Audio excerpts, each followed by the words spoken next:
should start the proceedings now by welcoming everyone to this Q&A session.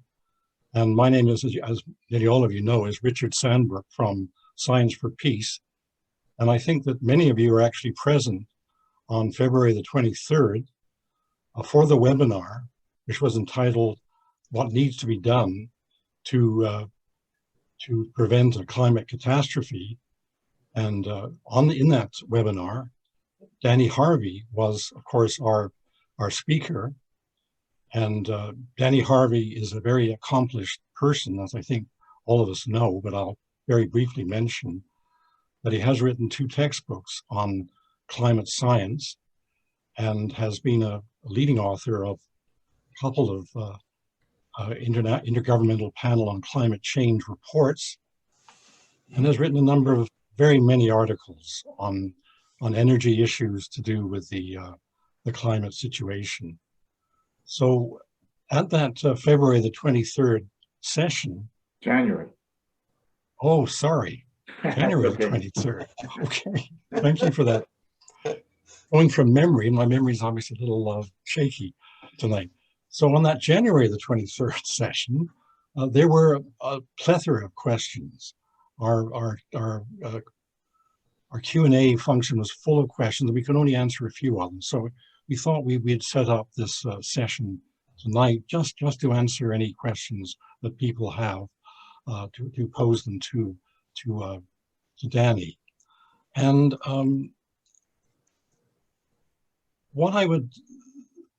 we have with us, thank goodness, somebody who is very good at dealing with the Q&A function, that is to identify speakers and to ask them to speak. I was a little mystified myself, quite frankly, when I suggested this as to how I would identify people when there are all kinds of little dots on my screen. Nicole Bozic is luckily very good at this. And what she suggests is this, so please follow this advice. If you have a question, please go on chat and simply say, you know, I have a question. You might want to say what it's about in general or not. But by doing that, then Nicole will be able to identify you, and in order as well, of questioning, and will then identify you individually. And there's Nicole Bozic comment. Although I have a question about gas. Okay, so that's how to do it. And she will identify you by name and ask you to unmute yourself, and also to start your video if you haven't done so. Some of you have not yet opened your video up. And then you can ask the question, and we can proceed from there. After you've asked your question, unless there's a follow-up, it's best to mute yourself again and let the next person then continue from there. So the only other thing I need to mention, and it's a very important thing indeed, is Derek Paul's book. Derek Paul is one of the founders of Science for Peace, so we're absolutely, it's wonderful to have Derek with us this evening on this topic. And he has really retrained himself in ecological economics. You know, he's spent an enormous amount of time on understanding ecological economics. And he has a book called, I believe it is, A Leap to an Ecological Future. And he's going to put the URL into the chat.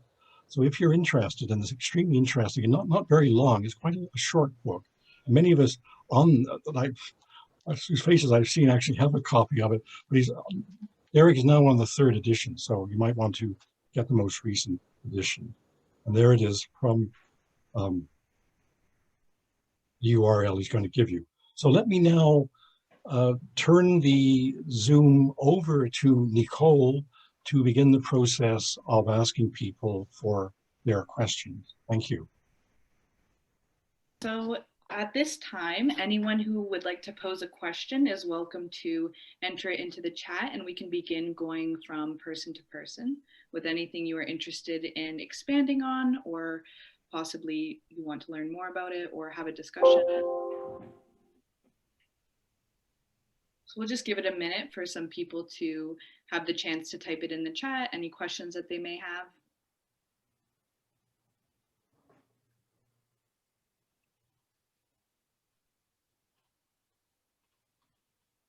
We don't seem to have any questions at this moment. Let me. Sorry.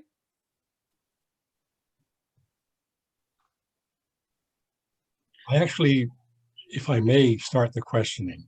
Yeah. Because I was taking all that time putting my question into the chat, which I should have just been suggesting. So Danny, last week I read a report issued by the National Oceanic and Atmospheric Agency, which was very disheartening. I found it enormously disheartening. This report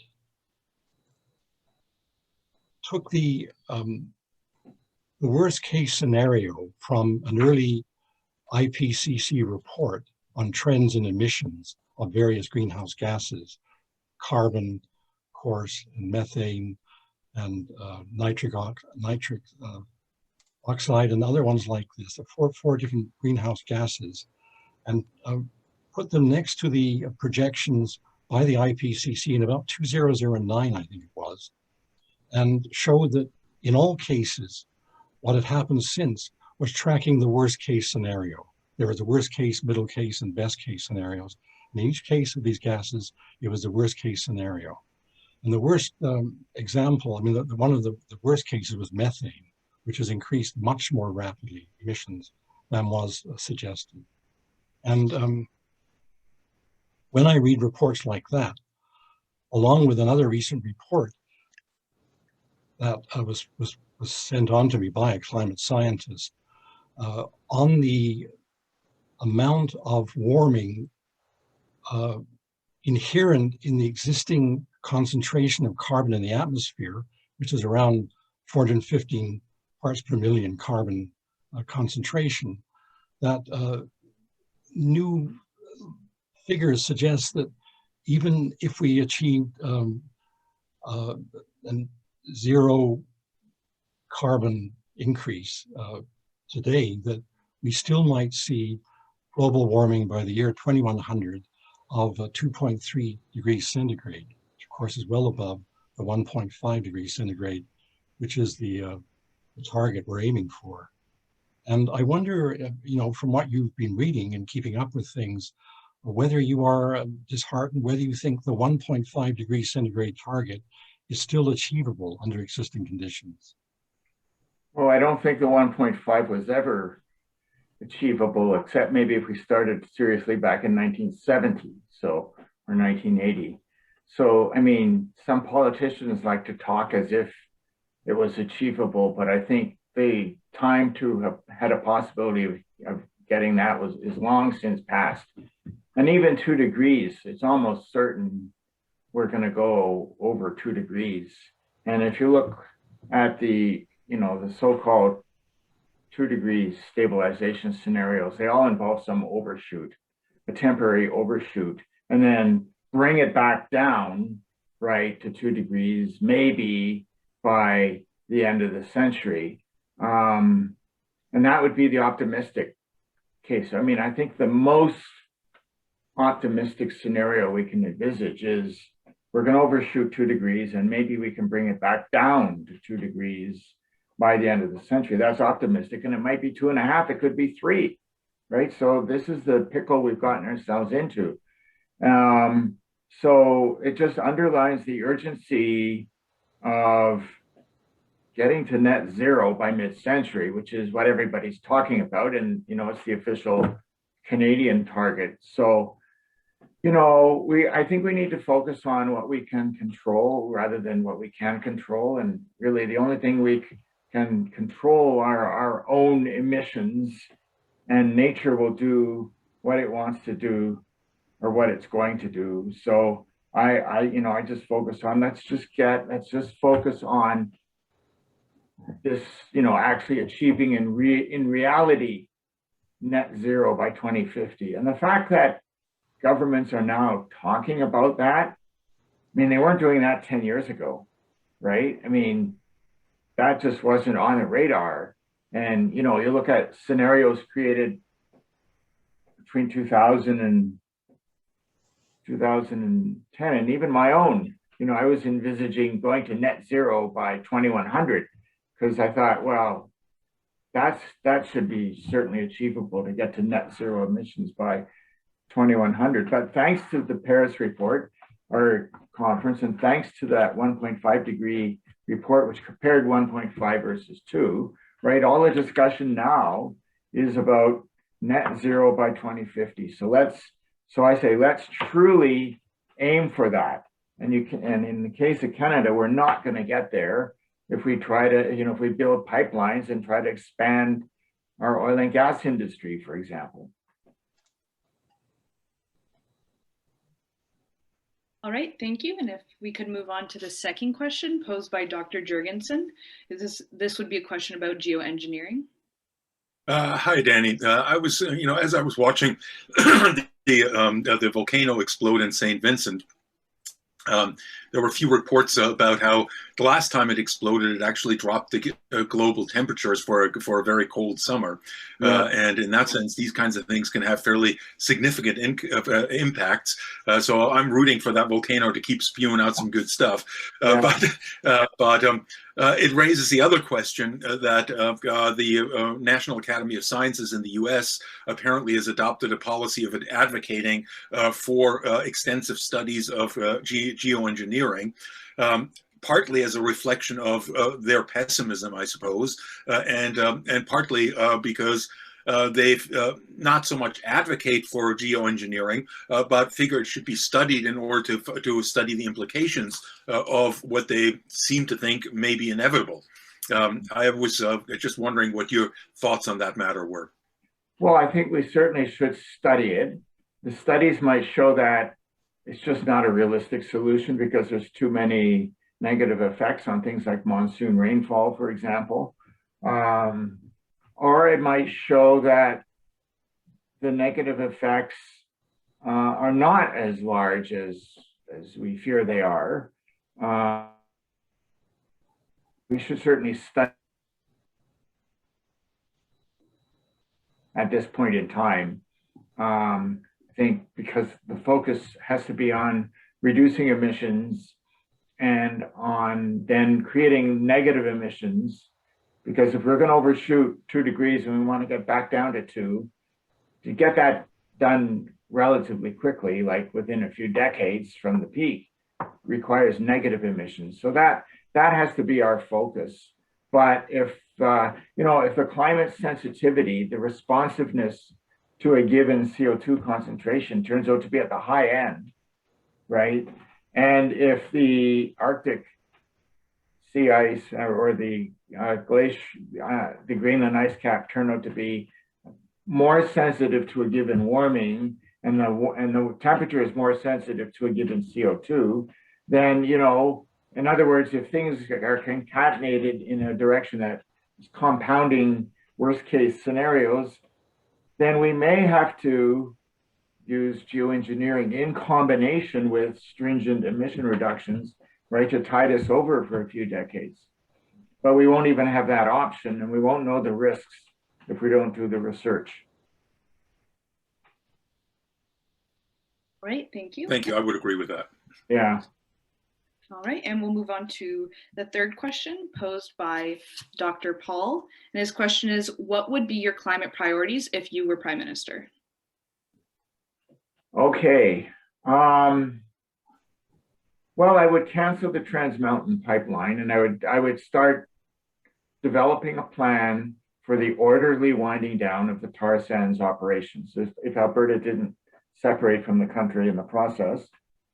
And then my next priority would be an east-west high voltage DC power grid to link together high quality renewable energy resources in a reliable way to serve the major demand centers, because we've got We've got good solar in the prairies. We've got good wind scattered across the country. We have hydroelectric storage potential. We need to link them all together and build in some redundancy. So when the wind isn't blowing in one area, it's blowing somewhere else, and you can tap that. And I'm actually not too keen on, I wouldn't be subsidizing electric vehicles. I would kind of let them go at a slower pace and really focus on, and this is, of course, the point I made in my January talk, is I really think we need to get serious about across the board efficiency standards and downsizing for the gasoline automobile fleet. And we need to focus on reducing the need for cars in the first place, because I really don't think that electric vehicles are a long-term solution. They're a sort of a stopgap. And I think we could have very serious precious metal supply constraints within, some people think by 2025 for some of them, but certainly by mid-century, which is not very long. So if we continue building cities as if cars are like a viable solution indefinitely, we're going to find ourselves in trouble. So we need to make as much, we need to focus on good long-term planning, the grid, and of course, okay, you wanted just the first, right? So I probably given you 3 or 4. But also, I mean, I'll just mention a national building retrofit program too. Yeah. Can I respond to that? Sure. Yeah. I like very much what you said, but you're the 3rd speaker in a row who is an expert on climate change, who has, in response to that kind of question, they weren't my questions in the other cases, has given essentially technological responses. But by my calculations, the most positive thing that can be done right now is to maximize at a sensible rate, not a ridiculous rate, but like 20% per annum, the area of the world in which the farming is organic. Because there was a paper of 2014 by the Rodale Institute, which was followed by a white paper in 2020, in which they say that if the world got its food, its agricultural products, 100% organic, that would be enough to compensate all of the current emissions. Now, of course, the emissions could keep going up, but that is an astonishing figure. So one of my priorities would be to get, and it wasn't in my first edition, which you have, but it's in the second and third, it's in the third edition, to give a high priority to organic farming and also to improve the quality of the soil in forests, because you can actually get more lumber and more food out of forests if the soil is very, very fertile. It's just a comment I wanted to add, that's all. Well, if I could follow up so that this is becoming more of a discussion. Yeah. So the question was, what would I advise the Prime Minister, I think? So, my advice to any individual who wants to get the biggest personal reduction in their personal emission is just go vegan, right? Eliminate dairy and beef in particular, and then more generally but certainly eliminate beef and dairy. And then that links to the organic. Now, I'd be interested in knowing what that study was that said you could offset current emissions by going organic. From what I had seen, white paper of the Rodale Institute. Okay, well, when I was a teenager, I used I had a subscription to their organic gardening magazines. And I know they're strong promoters of organic gardening, as am I, and I buy a lot of organic food. But here's what my understanding is, I reviewed for one of my earlier books a lot of the literature on the energy and greenhouse gas implications of organic versus conventional. And it's coming in at around a 25% reduction in the food production related emissions, but at the same time, decreasing yield, so increasing the land area requirements. Now, maybe that could be mitigated by rebreeding crops to be more productive with fewer inputs. Mhm. But, you know, if you're going to go vegan, you're freeing up so much land that we can afford, if necessary, a 20% reduction in yield by going organic in order to get that 20 or 25% reduction in emissions per unit of food. So it's all tied together, but I think the key is to go vegan because you directly reduce so much methane emissions in particular, and then you're freeing up land which can either be reforested or devoted to bioenergy crops, or gives you the extra space to go organic. So, but if you want to send me the link to that white paper, I'd certainly be quite happy to look at it. Sure. Yeah. All right, so we don't have any questions currently lined up. If we'd like to open the floor to any participants that would like to expand on any of the questions already answered. I know Kathryn has left a comment in the chat regarding Noam Chomsky's speech or experiment. If you'd like to expand on that, we'd be more than happy to hear. I was self-isolated in Dunrobin for 8 weeks, and so I picked up on a lot of things that was happening. And I did tune in for the Science for Peace on January 26th, so I've seen all the previous work that was done by Richard and Danny, and I totally enjoyed it. I tried to get a lot of people from Peterborough today to tune in tonight, but I think I'm the only one, even though we do have PACA, which is a coalition for climate action. So I was really impressed with Noam Chomsky. Did anyone else see the University of Victoria lecture? It was The Confluence of Challenges, The Fate of the Human Experiment. It was on February 2nd. It was like this. It wasn't, I mean, it was a big public lecture. And I love Noam Chomsky. He's one of my heroes. And he said the 3 challenges are, number 1, nuclear weapons, and the fact that we are not doing what we should be doing, and Science for Peace knows this, the fact that our Liberal government in Canada has not signed on to the United Nations treaty for the prohibition of nuclear weapons is appalling. And his second point was that it was the assault on the ecosystem, our environmental necessities, and he called it as irreversible, cataclysmic attack. And basically he referred to the doomsday clock often and said we were getting closer to midnight, like 100 seconds, and that the powers that be really don't give a damn about the rest of us or the fate of the human experiment. The security of the population just really doesn't matter to the planners. And his third point was, and this was addressed to people who teach at universities, high schools, public schools, nursery schools, he described it as the infodemic, the lack of accurate reporting to the populace.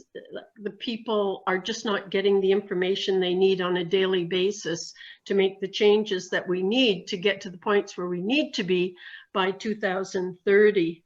So he called this an infodemic, and he said, Orwellian component, he said, we know what the solutions are. There are tangible ways to counter this infodemic. And it starts, of course, with faculty at universities, educating students on the history of how we are where we are and the powers that be. I'm going to put in one of my beefs today. Last weekend in Peterborough, we had porch pirates for good. You know how people are ordering all this stuff during COVID and it's being delivered to their porches and people are stealing it. Well, the Peterborough group from Kawartha Food Share took it upon themselves to have a project called Porch Pirates for Good. And we were supposed to buy peanut butter, pork and beans, pasta, sauces, mayo, tea, coffee, tuna, and put it out on our porches. Now, if you can think of a more insane way to try and feed people who are hungry, I spent $35 choosing brands that I liked and getting them on sale, good prices, and I put out a huge box. Well, if I had given the money to Kawartha Food Share, they could have bought in bulk. But that's the charity model. What we really need is stable funding for people who are hungry. I'm positive that every single person on this panel prefers to choose their own foods, their own meal planning. And so this is the dumbest possible way to feed people in Peterborough who are in need of food, to have people running around in their cars, collecting food from porches, everything mishmashed. You can imagine some things are probably stale dated, some things might get dinted on the way. Then you have to have volunteers at the other end, unloading, sifting, sorting, shelving, distributing. Like I said, like I participated because I participate. It's the community thing to do, but I totally am against the charity model. And I felt I had to educate people that this is a dumb way to try and feed the population. Well, we need to counter the infodemic with regard to nuclear weapons, with regard to climate change catastrophe, and with regard to people who really don't care whether the human experiment fails or not. So I highly recommend Noam Chomsky. His lecture is online. It was at University of Victoria. It was this year, February 2nd. And thank you for letting me speak, because I obviously am passionate about a lot of things, and I would like to see change. I'm 76. Oh, one more point about the food. Galen Weston, God bless his soul, passed away, and he's only worth $10.7 billion. Well, we have people starving, and he's the head of the Weston food chain.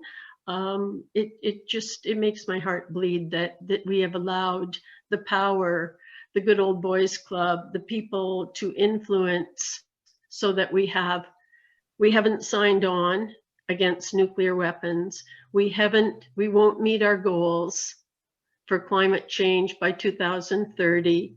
And there's an infodemic with media concentration. And this is not the Canada that I was born into in 1944 that I want to see go on. So that's my rant. Thank you for listening.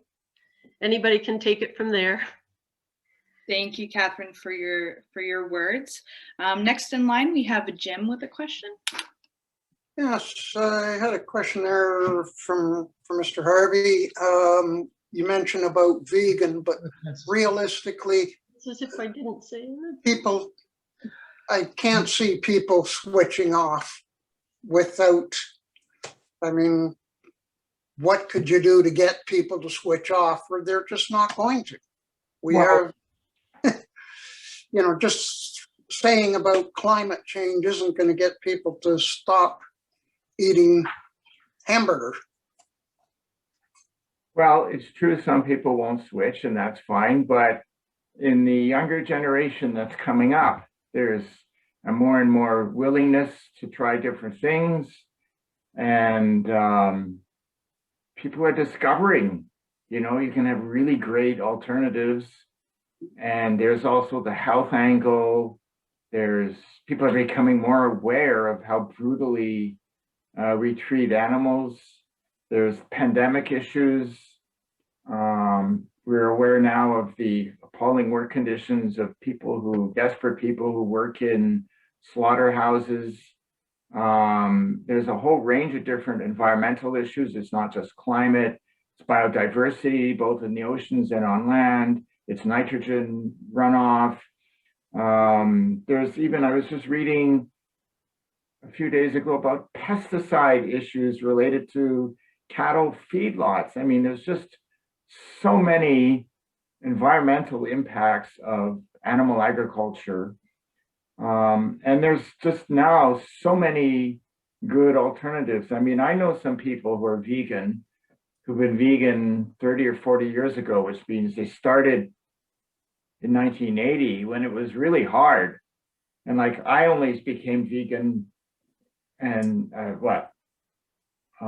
6 years ago. And by then already it was easy.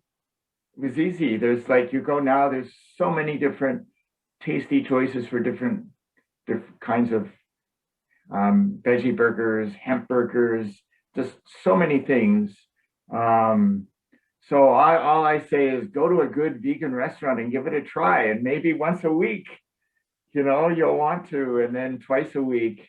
But you know, there are really, I recommend to everybody a book called How Not to Die by Michael Greger. I have a friend who's my age, in mid-60s. I mentioned the book. He read it. He's like, okay, I've got to get 3 different kinds of beans in my diet every day. How do I do that? I've got to eat tons and tons of greens. And it's not just the health impacts. Okay, there's the inherent difference in health of whole plant organic food versus animal foods in the absence of pollution. But now you're seeing bioaccumulation of toxins, of hormones, of plastic. I mean, nanoplastic is now in fish. If you don't want to be eating nanoplastic, don't eat fish, and cut back on the salt as well. Okay. So anyway, I have a friend of mine. He's now, How Not to Die, Michael Greger. He and his wife, who is even less of an environmentalist, she's trying to go vegan, because I think the medical case, the health case, is a slam dunk. And it's like antioxidants. You know, there are 500 different kinds of antioxidants in plant foods, and many of them are not substitutable. They serve different functions. Some of them can pass the blood-brain barrier, others cannot. They can play a role in slowing down cognitive decline as we get older, for example. You want to get the full mixture of antioxidants. That means you need a really, really diverse set of all the different food groups. So the bottom line is, every time you're having steak, there's an opportunity cost. You're getting so many calories there. There's calories you can't get in things that are loaded with antioxidants or loaded with fiber, and you need different kinds of fiber. There's soluble and insoluble. There's just so many things you need, and so many nutrients, micronutrients, phytonutrients in plants. And even greens, they contain nitrates, which help maintain muscle mass. Maintaining muscle mass slows down the onset of type 2 diabetes. There's so many, I could go on and on and on. I wasn't being anti-vegan. I know that, but Mr. Sandbrook there asked you, if you were prime minister, yeah, what would you do? And I was just sort of following up with, if you were prime minister, what would you do, or what, say, to even get half or a quarter of the people? Well, okay, I'll tell you what, the Canadian government is already doing enough for the moment on that issue, because I think it's more the realm of public health. But the Canadian Food Guide, the new Canadian Food Guide, was a gigantic step in the right direction. And I would just recommend to anybody, just look at it. I mean, you know, dairy has disappeared as a separate food group, right? And meat and fish have disappeared as separate food groups. It's now proteins, right? And fruits and vegetables and nuts, right? Those are the different food groups. So that's one good thing. And also, I'm very impressed with the the Centers for Innovation that the Canadian government is funding. Although I just read in the Globe and Mail, they've only spent 1/4 of what they wanted to spend by this year. But anyway, one of the centers of innovation was related to advanced protein-based plant-based protein foods, right? Using canola and chickpeas and some of the things that we can grow really well in the prairies. So, I mean, I think this is a niche opportunity for us in Canada is to create advanced protein-based new foods. So there's government funding for that. We're already a net exporter of specialty foods. So we need to focus just, you know, for our economic prosperity, we need to focus on high value added products. And a second question there regarding the lady, sorry, I've forgotten her name now, but on the nuclear disarmament thing, which I think everybody is in favor of, but realistic, today I'm reading Iran is increasing their nuclear arms program to jump to 60% from 20%. They're getting not far off. If it's 80% is a nuclear weapon, then capability, then they're looking at huge increases. And, you know, I just don't, I mean, I saw 2 movies of Man Who Saved the World that I thought were excellent. Two Russians, as it was, that did not launch the missile when others were saying yes. I just, this, you know, don't know where we're heading in that regards. I very little hope or optimism in that, unless it's a case of arming everybody. But well, if I can comment on the enrichment part, it is much easier to enrich from 20% to 60% than it is to get to 20% in the first place. okay. But technologically, it's not a big step. All right, thank you for your questions. We're going to move on to the next participant, Mark, and he has a question asking, what are the best technologies for storing renewable energy when the sun isn't shining or the wind isn't blowing?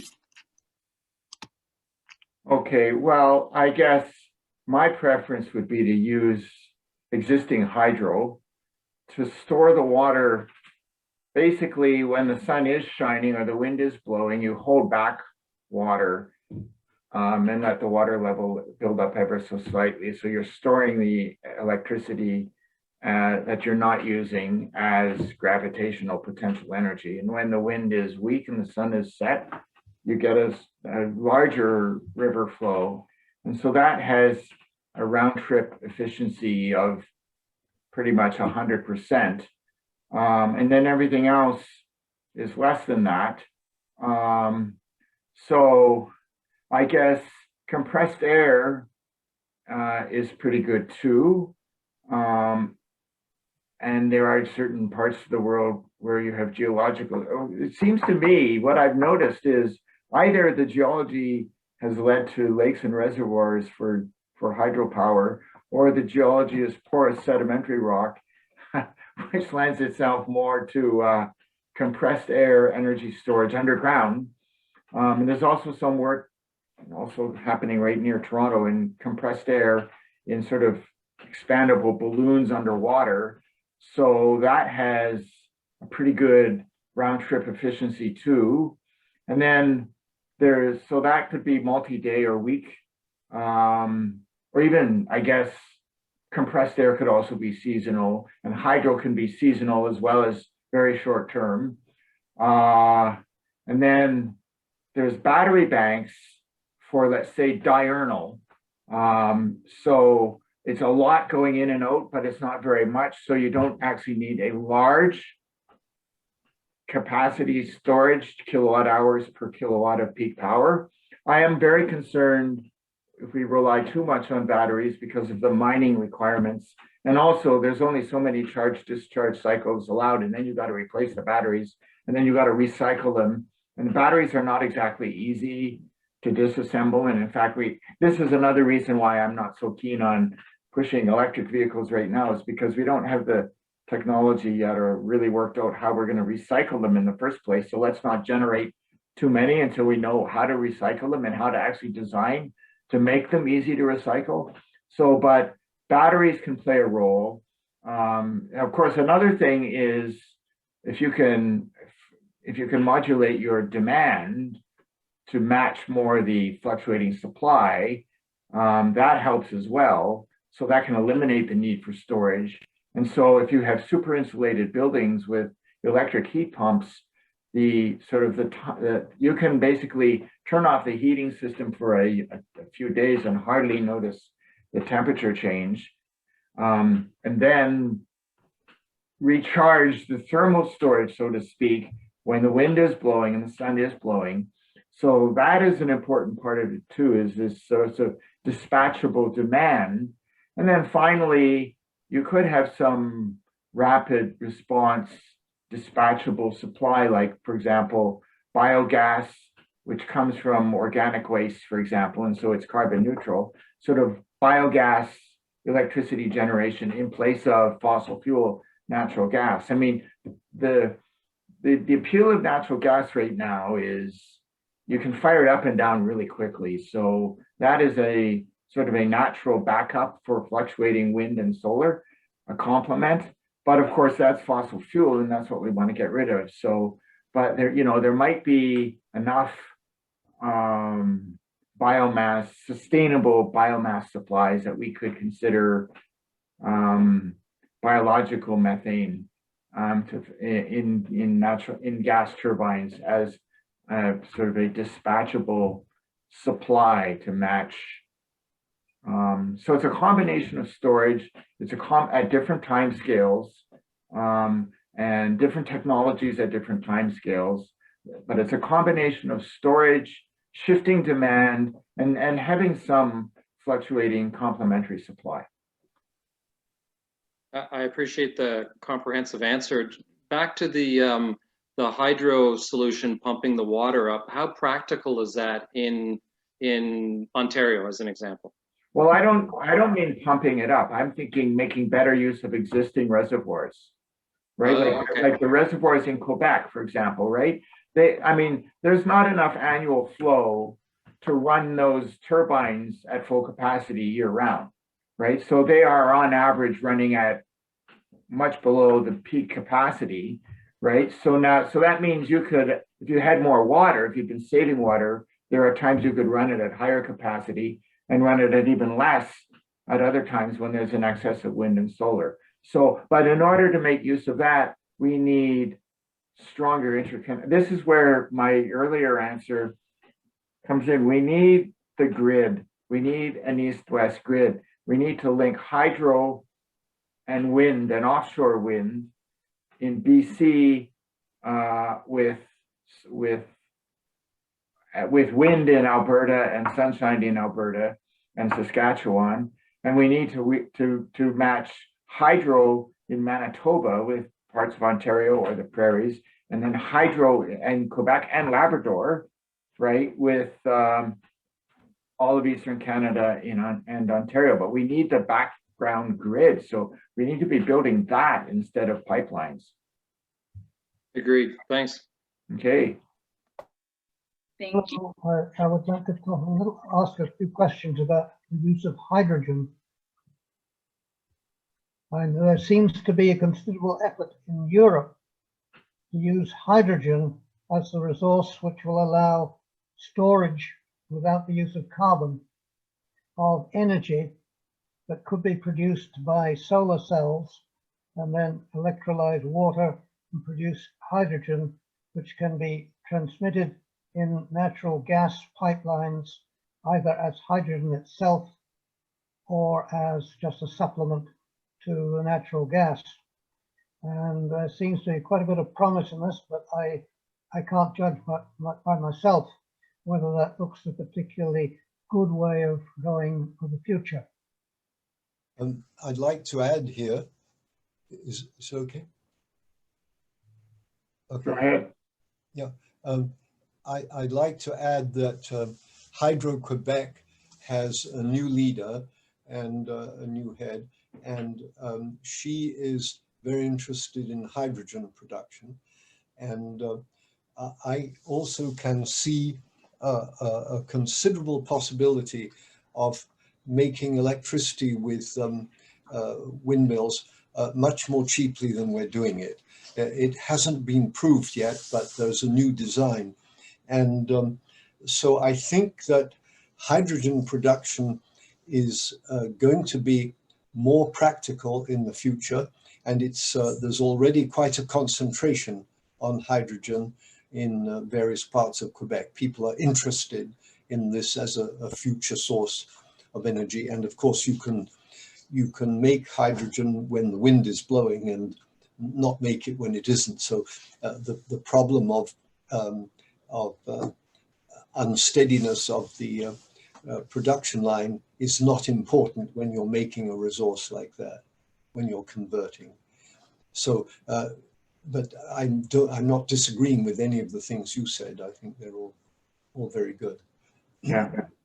Well, this is it. The price of renewable energy, wind and solar, has now fallen to the point where hydrogen from wind and solar is now becoming attractive. And I, now in the mid plains of the US, they're producing electricity from wind at 2 cents a kilowatt hour. Yes. Like 2 cents. And I just read today, the latest, there's a contract now going ahead, a project going ahead for, 600 megawatts of PV solar in Saudi Arabia, 1.62 cents a kilowatt hour. Okay. So of course, we're not going to get prices like that in Canada. And of course, we have more remote locations and there's the transmission lines, but it's just changing the picture. I mean, this is why, there actually is hope for the future, is because we've had these breathtaking decreases in the cost of wind and solar. And there have been breathtaking decreases in the cost of lithium-ion batteries, although I don't think that's a sustainable solution. But people tell me that nanofiber carbon batteries might actually be a viable technology. And, then, that I don't think there would be a supply constraint in terms of enough carbon to make the batteries. So that's speculative, though. That's why I want to hold off on batteries. But back to hydrogen, and I forgot who it was. Paul, was it Brogden, or someone was asking about the viability of hydrogen. So, I mean, when you consider hydrogen fueled cars from renewable versus electric cars from renewable, in terms of efficiency from sunlight or wind to mechanical power at the wheels, electricity is much more efficient than hydrogen. Okay. But on the other hand, hydrogen may be hydrogen is easier to, maybe easier to store. So it still may be a better solution for long distance travel. I think probably there are going to be niches, right? So maybe for airplanes or for heavy duty continental trucks, right? Or maybe locomotives on trains, right? Or ships. Right. I think there's going to be niche opportunities where hydrogen, all things being considered, might be the ideal energy source or energy carrier to use. So we'll see. There's the good, healthy technological competition. In principle, I am against government subsidies as much as possible. This is why I prefer pricing carbon, pricing the offending materials rather than subsidizing the good guys, just pricing carbon and not certainly subsidizing people to buy things. And then, yeah, let's see how things pan out. Just on a technical note, as far as hydrogen goes, it's my understanding that it would not be possible readily to use methane infrastructure for hydrogen, simply because the molecular size of hydrogen is such that anything that can hold methane will not be able to contain hydrogen. It simply slips out. So putting it under high pressure and putting it into a gas tank is apparently not feasible. Oh yeah, no, you would have, if you're going to use it in cars, you would have carbon fiber storage tanks, specially designed, and they're talking about storing the hydrogen at 700 atmospheres pressure. But the tanks are small and are strong enough that in a crash that totally destroys the car, the tank would survive. All right, thank you. And I do believe we have a follow-up question from Dr. Sandbrook. Danny, I wanted to return, or actually follow up on the question I asked you a lot at the very beginning of our question period. Sort of I guess a big picture question.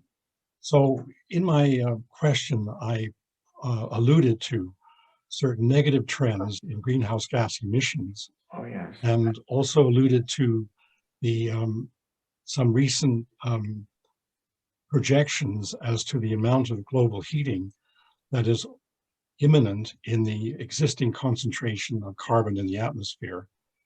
And your comment was a realistic, your response was a realistic one. That is that, you know, our goal realistically can be net zero carbon economies or societies by 2050. That's already very hard to achieve. Absolutely. But you know, then you mentioned the need for net negative emissions of greenhouse gases in order for us to avoid having a increase in temperature of 2 or 3 degrees or even more by the year 2100. And therefore, from the big picture viewpoint, I agree with you from what I've read that to get to zero carbon emissions by 2050 is itself a major hurdle and a major task. Then we're faced with this very difficult issue of extracting carbon dioxide from the atmosphere. And I think it was Derek who raised the issue of agriculture, that the earth can absorb an enormous amount of carbon.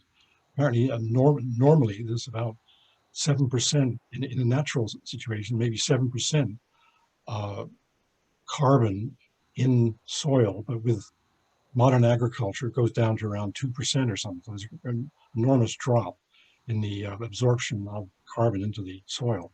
So that ties in with what you were saying about agriculture and about, well, the move towards vegetarianism. And I said, as a vegetarian myself, I certainly do second that motion, although I'm not a vegan, unfortunately. But what I'm wondering is, you know, the crucial factor for us looking towards the year 2100 and actually the survival of not only human civilization, but the other species on this earth, is whether we can effectively draw carbon out of the atmosphere. And I wonder, I mean, there are various technologies being suggested, you know, to suck the carbon out of the atmosphere. I wonder, from your reading and knowledge, are there serviceable technologies coming on, or what is it? How do we go about negative emissions of carbon after 2050? Okay, well, the simplest and most benign way to take carbon out of the atmosphere is to grow trees and to build up soil carbon, to accumulate carbon in the soil. So if we so first we need to end deforestation. We need to develop, and one way to do that is to reduce the need for animal food products, because, you know, growing animal food consumption is one of the drivers for example, soybeans, growth, which is driving deforestation in the Amazon. And we also need to really be very efficient in our use of wood, and get the whole wood industry on a sustainable, balanced cycle. But particularly if we can address the drivers of deforestation, and then if we do shift away from animal agriculture, we're going to be freeing up a lot of land, right? A lot of pasture land that had been formerly forested. So there's a lot of land where we could grow back biomass, and in agriculture land we can build up soil carbon. So that's right now deforestation emissions are probably 1 or 2 gigatons of carbon per year. So we eliminate that, and then we could, through various reforestation, soil carbon measures, create a sink of 1 to 2 gigatons. So once we've got our fossil fuel emissions to zero and we've eliminated gross deforestation, then we create a negative emission of 1 or 2 billion tons a year, which is small compared to the 10 billion tons of current fossil fuel emissions, but it's really the most we can hope for through biological means. And then maybe, there are schemes for direct carbon capture, but the forestry land sinks, they have co-benefits, and social benefits too, if they're done properly with attention to land use issues and Aboriginal rights and so on. Whereas these other measures tend to have negative effects. For example, there's mining requirement, there's electricity required because you need solvents and reactants as part of the process of, we're talking about huge arrays of fans that get large volumes of CO2 passing through chemical solvents that absorb the CO2, and then you're using heat to drive the CO2 off of the solvent in a concentrated form, which you're then compressing and injecting under the ground. So you need deep geological storage. So it's actually a huge, huge mega project, right? On an enormous scale. We're talking about an infrastructure comparable to the entire oil industry infrastructure, for example, to take up another 1 or 2 billion tons of carbon per year. So, that's a daunting task. So I think we should look more and more at freeing up land that can be reforested, which means the more we can promote a plant-based diet, the more land that will be available to create those carbon sinks. Thank you very much. May I remind us all that we are now just at 8 o'clock. We really shouldn't go more than another 5 minutes. Maybe we have time for 1 or 2 more questions, Nicole. All right, sounds good. So we've had Mariko in the line. So we'll take Mariko and Phyllis's question, and we'll conclude at that. All right. So Mariko, if you'd like to show your camera. Hi. Yeah. So my name is Mariko, and I did my PhD at U of T in civil engineering, and I've heard you talk before, Danny. Mm-hmm. So I've graduated, and I could be working as an engineer, but what I've kind of switched more is to education, because I feel like this is a big problem, and I'm interested in public education, because, and not just children, but adults too, because we can't wait for the kids to grow up to solve the problems.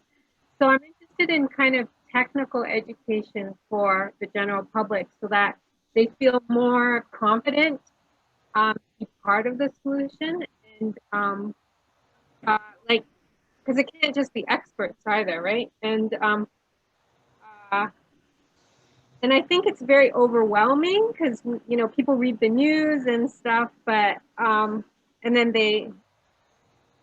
I think they kind of feel overwhelmed, and then they don't feel like doing anything.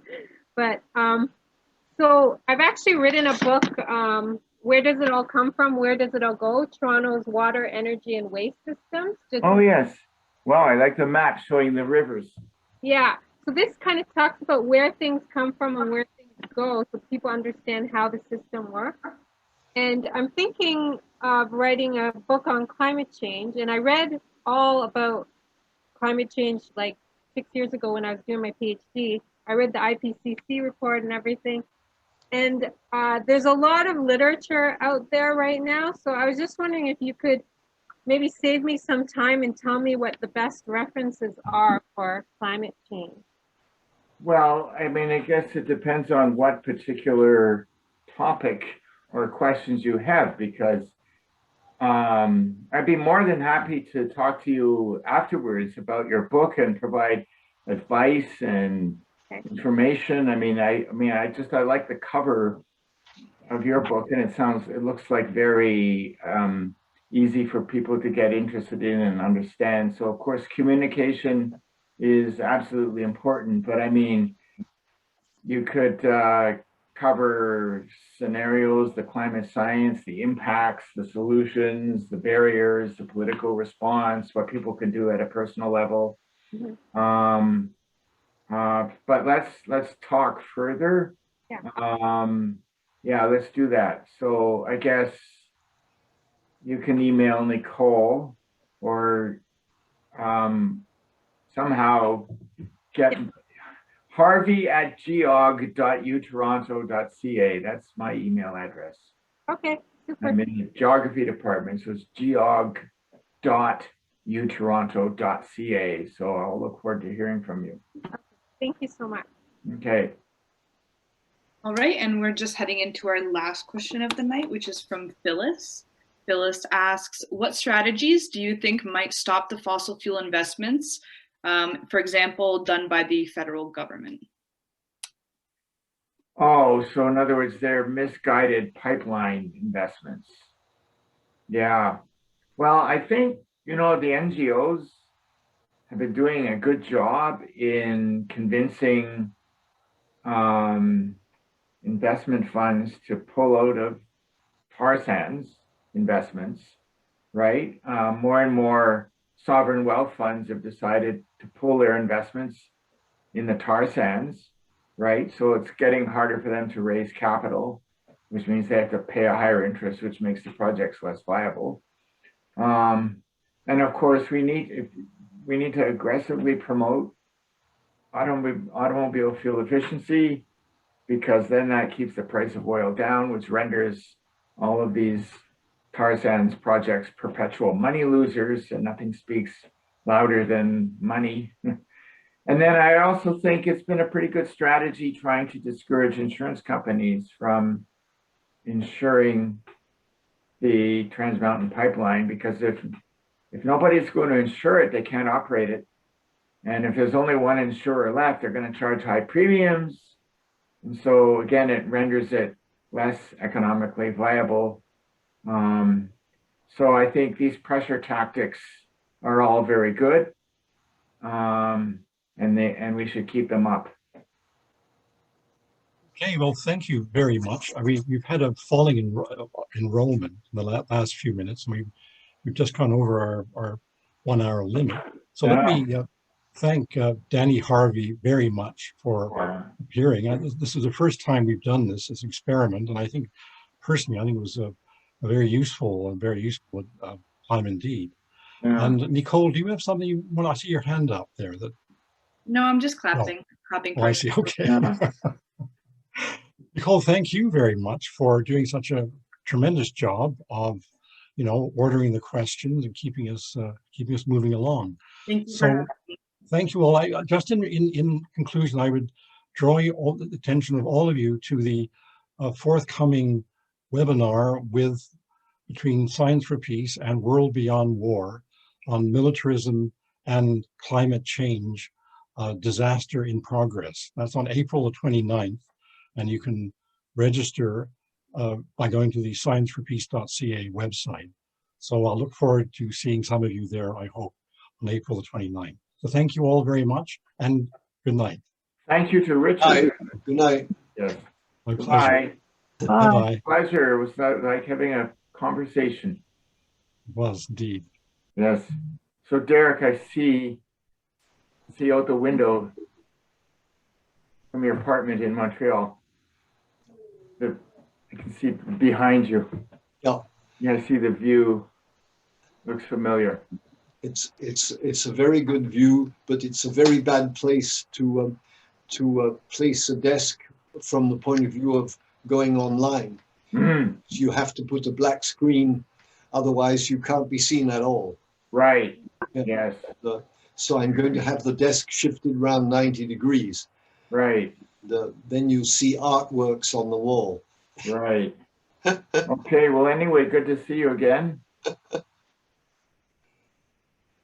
Good to see you. Right. Yeah. Okay, good night all. Night, Bye, Derek. everyone. Good night, everybody. Good night, Derek.